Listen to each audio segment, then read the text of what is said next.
Bonjour les amis de License to Quilt, c'est Lily et aujourd'hui on va faire un projet de patchwork vêtements. Donc on va apprendre comment transformer un vieux sweatshirt dans une veste élégante. Donc pour ceci on aura besoin d'un vieux sweatshirt bien sûr, d'un jelly roll dont vous allez utiliser les couleurs qui vous plaisent suivant la taille de votre sweatshirt, minimum 20 bandes de tissu et puis un tissu de contraste pour faire le patchwork ainsi que le billet qui va finir notre projet. Donc, je vais vous montrer tout en détail tout de suite. Voilà, moi j'ai emprunté à mon mari un sweatshirt, voire deux même en fait. Donc sur celui-là, je vais vous montrer comment on va le préparer pour notre travail de patchwork. Sachez que ce projet-là sera valable ou alors faisable pour toute taille de sweatshirt. Vous pouvez faire pour vos enfants, vous pouvez faire pour la jeune fille de la famille, enfin peu importe. Du moment que le sweatshirt lui va, c'est que la veste finie, ça va lui aller aussi. Après, mon jelly roll que j'avais dans ma collection en fait, qui vient de RGR Fabrics, je l'ai divisé en deux. J'ai choisi ici les couleurs un peu plus foncées pour mon projet, pour me faire la veste. Et j'ai laissé de côté les couleurs qui étaient un petit peu trop claires. Elles sont très belles, mais je vais faire autre chose avec. J'ai préparé un gros ciseau et un découseur au cas où j'ai besoin. Et puis le tissu contraste, il va nous falloir une bande de 5 inches largeur sur la largeur du tissu. Donc ici, j'ai coupé en deux. Ici, j'en ai une et l'autre, je l'ai déjà utilisée. Vous verrez comment. Après, j'ai découpé un bon 75 cm de mon tissu dans des bandes de 1 inch, comme ça. Et puis, j'ai encore utilisé 15 inches sur la largeur de mon tissu pour faire une longue bande de billets. Celle-ci, elle mesure 2 inches. Et donc celle-ci, je vais l'utiliser à la fin de mon projet. Maintenant, une mention. Ce type de projet convient très bien pour ceux qui n'aiment pas les inches. Parce qu'au fait, vous pouvez découper vos tissus dans des bandes de 5 cm ou plutôt 6 cm. Celle-ci en 2 cm et demi et vous aurez absolument le même résultat. Donc c'est adaptable à 1 cm au souhait. La première des choses à faire est de démembrer littéralement le sweat. Et donc, il vous faut vraiment un sweater parce que le tissu est épais. Ce projet ne marchera jamais sur des tissus t-shirt ou sur du tricot parce que sont trop élastiques. Et donc, je vais prendre le ciseau et je vais aller couper. Donc, ça, c'est la phase destruction. Je vais couper à côté des coutures initiales de ce sweatshirt. Et donc, je vais aller faire ça autour de toutes les coutures. Là, j'ai choisi un sweat qui est assez compliqué parce qu'il a une poche devant qui ne va pas nous servir. Et il a aussi une capuche qui ne va pas nous servir. Donc, on doit enlever tout ça.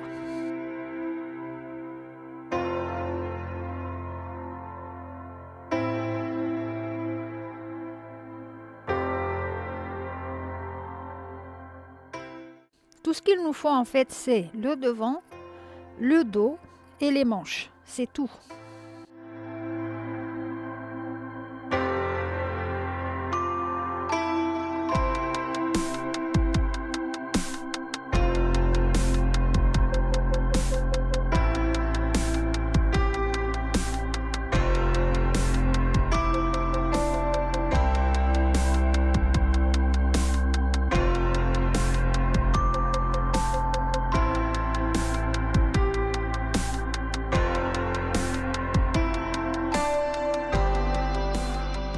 C'est ça qu'on doit obtenir sans aucune couture. Sans aucune couture, la couture reste ici et ça va être jeté à la poubelle. Voilà, donc ça c'est le devant. Je vais faire le dos et les manches et puis je vais vous montrer l'étape suivante. Voilà, ça c'est le devant de mon sweatshirt. J'ai pris le temps d'enlever la poche parce que sinon, à la fin, mon patchwork aura des dénivellations comme ça. On ne veut pas de ça.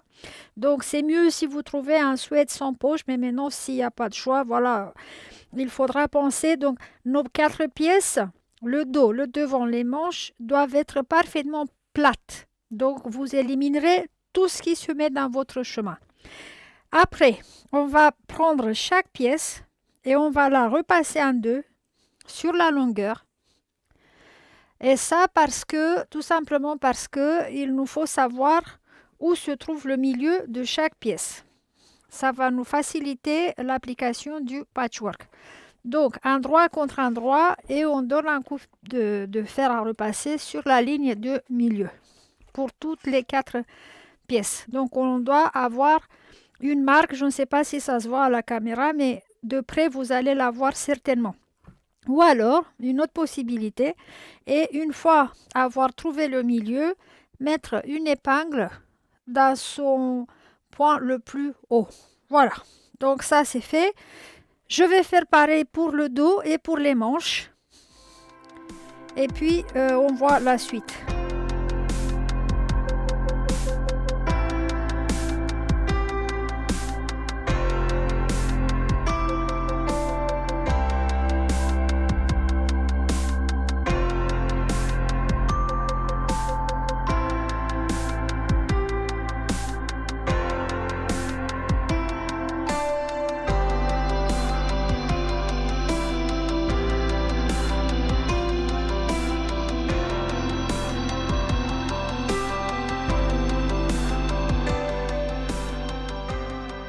Alors, info essentielle. On va travailler en réalité sur le dos, ce qui était avant l'intérieur de notre sweatshirt. Donc, on va renverser toutes les pièces. D'accord? Et donc, on a bien marqué le milieu sur l'intérieur de nos pièces. Et donc, on va appliquer le patchwork sur l'intérieur de notre sweat. De cette manière-là, ce qui avant était l'extérieur, donc qui est un tissu lisse, deviendra l'intérieur de notre veste. D'accord? Bon, on va prendre maintenant les manches et on va mesurer 4 inches à partir de la base vers le haut de la manche. Et on va mettre des épingles à ces 4 inches-là. Ou alors, si vous avez de la craie, vous pouvez tirer une ligne avec de la craie pour marquer les 4 inches de hauteur. Donc, pareil pour les 2 manches. Après quoi, on va commencer à appliquer le patchwork. Sachez que le dos et les 2 manches seront traités d'absolument la même manière. La seule différence entre le dos et les 2 manches, c'est que les manches ont en plus une ligne ici à 4 inches de hauteur. C'est tout qui change, d'accord? On va prendre une bande de tissu, une bande Jelly Roll, et on va la mettre en haut avec son milieu au milieu de notre pièce et un petit peu plus à sa hauteur. Voilà. Et on va l'épingler en place et on la laisse couler jusqu'à notre marque de 4 inches. Donc, je vais couper l'excédent, pas à la limite, je laisse un peu. Et donc, je vais l'épingler en place sur toute sa longueur pour que je sois sûre qu'elle ne bouge pas de sa position. Après quoi, on va prendre les bandes de tissu contraste, les bandes de 1 inch ou 2,5 cm, qu'on va mettre un droit contre cette bande-là et on va coudre jusqu'à la marque. Ok? Après, quand on retourne, on obtient ça. Et on fait ça des 2 côtés de notre bande. Voilà. Après quoi, quand on retourne les petits bandes de tissu contraste, on va continuer par ajouter une autre bande et une autre bande de 1 inch. Et comme ça jusqu'à ce qu'on épuise d'un côté et de l'autre notre tissu. Donc pour les manches, on s'arrête ici. Pour le dos, on va jusqu'en bas. Le devant sera traité différemment. Mais en principe, ce qu'on doit obtenir, c'est ça. Voilà un dos que j'ai déjà travaillé. Et puis vous verrez bien que quand j'ai cousu la première bande, J'ai pas fait gaffe et j'avais du fil blanc dans la bobine. Donc, faites attention, si votre t-shirt est noir, mettez du fil noir dans la bobine, comme j'ai fait moi par la suite. Sinon, bon, ça va être dans le dos, ça va pas se voir. Donc, j'ai appliqué toutes mes bandes et j'ai obtenu ça. On va aller à la machine à coudre pour vous montrer en vrai comment je fais pour coudre tout ça ensemble. Voilà, j'ai épinglé ma première bande, sinon elle n'est pas stable. Donc je mets ma bande contraste endroit contre endroit et je laisse dépasser un peu parce que je ne veux pas que ce soit pile, pile, pile. Et puis je vais coudre à un quart d'inch distance, longueur de point de 2, jusqu'à mes repères que je me suis fixé avec les épingles.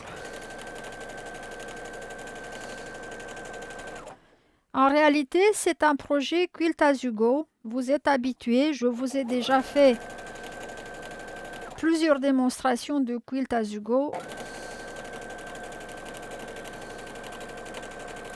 Comme vous voyez, les possibilités sont infinies dans le patchwork.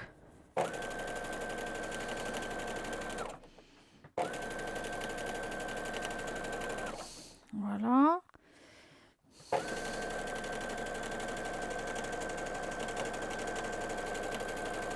Je vais couper déjà l'excédent. Et ben, je vais aller jusqu'en bas de l'autre bande. Et maintenant, je vais retourner et je vais repasser finger press. Je vous ai parlé de ça aussi plein de fois. Donc avec l'ongle, écoutez le bruit que ça fait. C'est ça que vous devez entendre. D'accord? Du haut jusqu'en bas ou du bas jusqu'en haut. Comme vous voulez. Ça met notre petite bande à plat. Après quoi, on va lui rajouter un autre jelly roll. Voilà. Par exemple, celui-là, je vais le mettre endroit contre endroit. Et je vais coudre. Donc, je fais cette partie-là. Et quand je voudrais faire l'autre partie, l'autre moitié de ma manche, je vais tourner tout mon projet à l'envers. Et donc, je vais coudre d'ici vers le haut. De cette manière, j'ai toujours mon quart d'inch ici au niveau du pied. Donc, je vais appliquer en alternance une bande contraste, un jelly roll, une bande contraste, un jelly roll. Comme ça, jusqu'à ce que je termine ma manche. Voilà les bandes appliquées sur la manche. Maintenant, il faut qu'on couvre la partie en bas qui n'a pas de bande. Donc, on reprend notre manche et on va mesurer à partir du bas, on va mesurer 4 inches et demi. Et puis, on va tirer une ligne ici avec le friction pen. Donc, nous avons appliqué les bandes jusqu'à une hauteur de 4 inches par rapport à la base. Et maintenant, on mesure 4 inches et demi en haut. Et puis, la fameuse bande de 5 inches sur lesquelles moi j'ai tracé déjà des lignes pour mon matelassage parce que cette partie de la manche sera matelassée, quiltée, comme vous voulez dire. Donc, on va la mettre endroit contre endroit sur cette ligne qu'on vient de tracer. Et puis, on va la coudre ici avec le fameux quart d'inch et la même longueur de point. Voilà, on va la coudre et après on va la renverser comme ça. Et donc elle va nous couvrir cette partie de la manche qui n'a pas été couverte par les bandes. Et donc au fait, ce qu'on va obtenir, c'est ça. Parce que j'ai déjà fait l'autre manche aussi. Donc c'est ça qu'on va obtenir. Et ici, cette partie-là, je vais la quilter. Moi, je fais dans des lignes droites. Si vous voulez faire du free motion, c'est très bien aussi. Il n'y a pas de problème. Donc, je vais quilter mes deux manches avec un fil de couleur. J'ai choisi un fil de broderie parce qu'il est un petit peu plus brillant pour faire le matelassage. Et après, on va faire le devant de notre sweatshirt.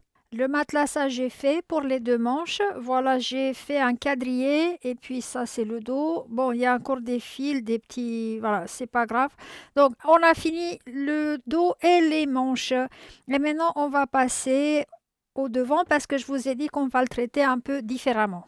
Le devant, on a donc la ligne de milieu qui est marquée Et ici, il y a le changement, moi pour ma taille, donc cette taille-là. Et vous voyez que dans mon cas, c'est comment, un sweatshirt avec une manche raglan, peu importe. La même méthode fonctionnera pour tout type de sweatshirt. Donc, j'ai coupé un jelly roll à moitié parce que pour moi, cette longueur me suffit. Et au lieu de mettre notre jelly roll comme on a fait pour les autres, avec le milieu sur le milieu du sweatshirt, on va le mettre pile à côté. Donc, on va mettre deux. On va essayer de tout couvrir. Voilà, jusqu'en bas. On va les mettre pile au milieu et on va les fixer avec des épingles. Voilà, donc c'est pas pareil. Et au fait, la première couture va être très près du bord antérieur, donc vers le milieu du sweat. Donc je vais faire une couture juste pour stabiliser mon tissu.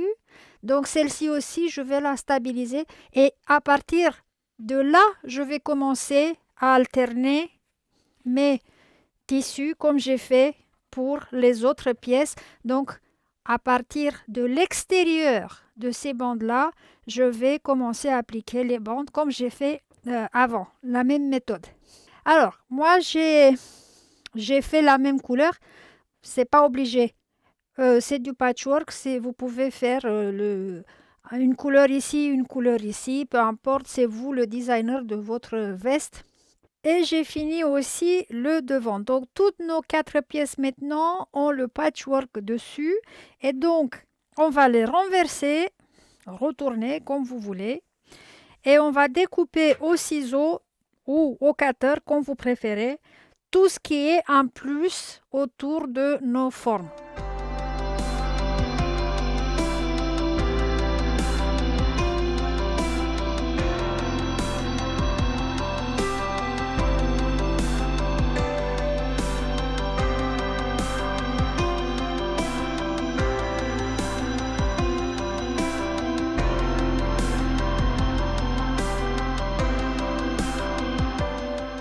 J'ai oublié quelque chose. J'ai fini de nettoyer le devant et puis j'ai oublié de vous dire que maintenant on va le couper au milieu. Vous vous rappelez pourquoi je vous ai dit qu'il ne faut pas mettre ici une bande au milieu. Donc on va couper entre les deux bandes qu'on avait cousues. Voilà, au ciseau, tout droit.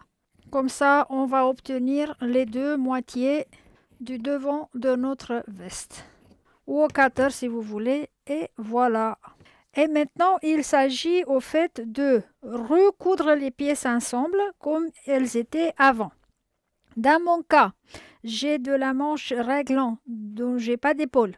Si votre sweat a des épaules, il faudra d'abord rattacher les épaules, donc le dos et les deux moitiés devant par les épaules.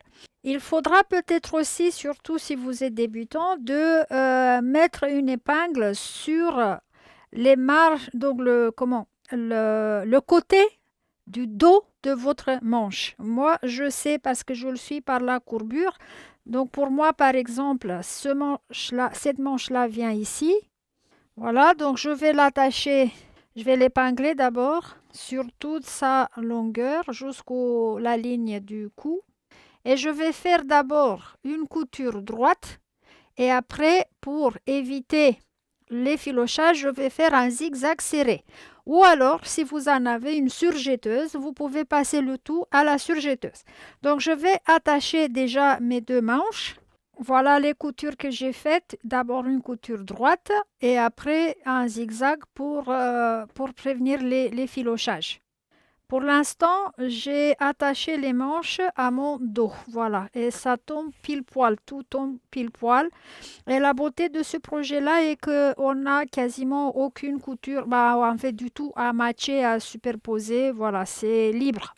Et maintenant, on va attacher l'autre côté de la manche avec les devants voilà, ici, de nos vestes. D'accord?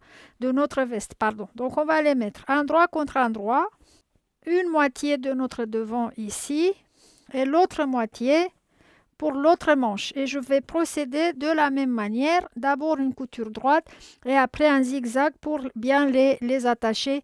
Et puis on se verra pour la toute dernière couture. Maintenant, mes 5 pièces sont disposées comme dans un cercle avec une ouverture devant. Par contre, je voulais vous signaler quelque chose. Puisqu'on coud sur du jersey avec la machine à coudre, le tissu va bouger. C'est comme ça, vous ne pouvez rien pour ça.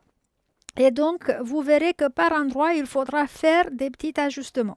Comme par exemple, moi ici, j'ai bien le dos, les épaules, mais les parties devant, il y en a une qui me dépasse un peu ici, de trop. Alors, pour les rendre pareil, je vais plier mon dos en deux, c'est-à-dire je vais essayer de les surposer exactement.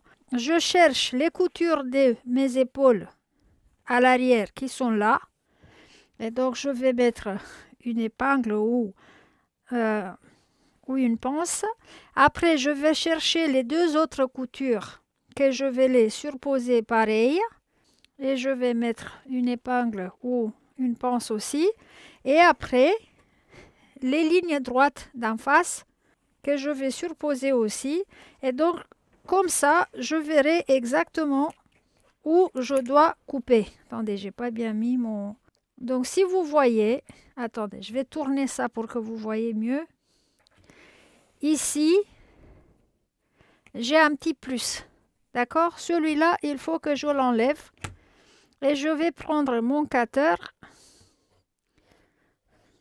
et je vais l'égaliser avec sa moitié. C'est tout.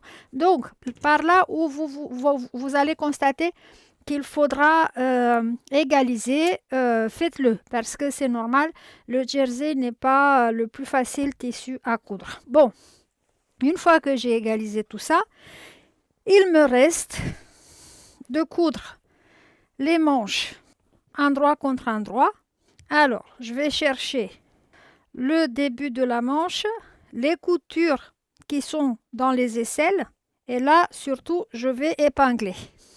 Et on va diriger une couture vers le haut et l'autre, les épaisseurs de l'autre vers le bas. Comme ça, on n'aura pas trop d'obstacles pour la machine à coudre.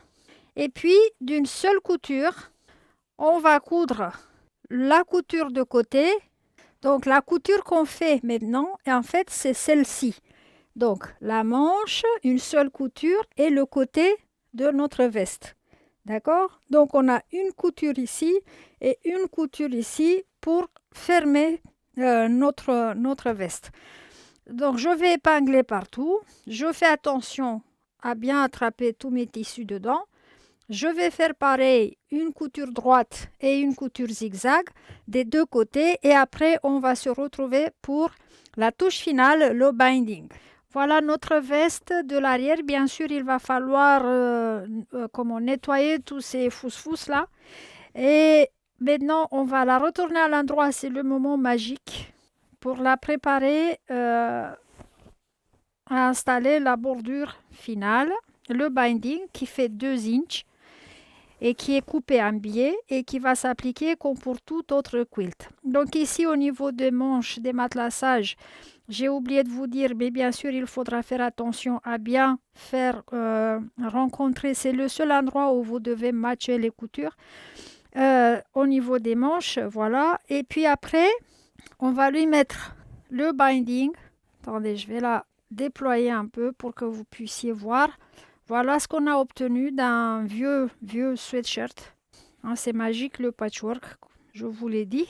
Alors, je prends mon binding. D'abord, je vais faire les manches. Pourquoi je n'ai pas fait avant? Parce que justement, je voudrais avec le binding masquer un petit peu ici. Donc, sinon, j'aurais eu ici une agglomération des fils pas possible. Donc, je veux que ce soit couvert ici, le croisement des tissus. Donc, c'est pour ça que je préfère appliquer la bordure maintenant. Donc, comme j'ai ici des petits bouts, ça va me suffire largement pour faire le tour de mes manches. Et après, avec l'autre, je vais faire le tour. On va commencer à l'appliquer sur le devant, comme pour les quilts. OK? Au dos. Voilà. On va coudre d'abord avec un quart d'inch notre bordure sur le tour, sur le bord en bas de notre dos. Et puis on va faire le tour. Donc vous appliquerez strictement la même méthode que je vous ai toujours montré pour faire la bordure des quilts. Sauf que de là, on va partir, on va monter, d'accord? Comme on fait les coins comme d'habitude. On va arriver ici, on va faire le tour de l'encolure jusqu'à ce qu'on arrive à l'autre moitié devant. On descend, on fait le tour, voilà, et on revient là où on avait commencé. Et donc, on va finir la bordure à l'arrière de notre veste. Après quoi, donc, encore une fois, pareil comme pour toutes les bordures, on coud un quart d'inch, on retourne à l'arrière, on plie, et on va coudre in the ditch avec un fil assorti. Et comme ça, notre veste sera finie. J'ai fini ma veste. Voilà, elle est très chouette. Je vais faire une pirouette pour que vous puissiez me voir. Donc, c'est une veste fashion. Donc, c'est pas pour sortir dehors l'hiver, hein. Voilà. Et maintenant que j'ai fait celle-ci, je pense que je vais faire la deuxième avec l'autre sweatshirt que j'avais démembré avec vous. Je pense que je vais utiliser Sonoma ou peut-être le Royal Blue qui est là derrière moi. Dans tous les cas, donc c'est facile à faire.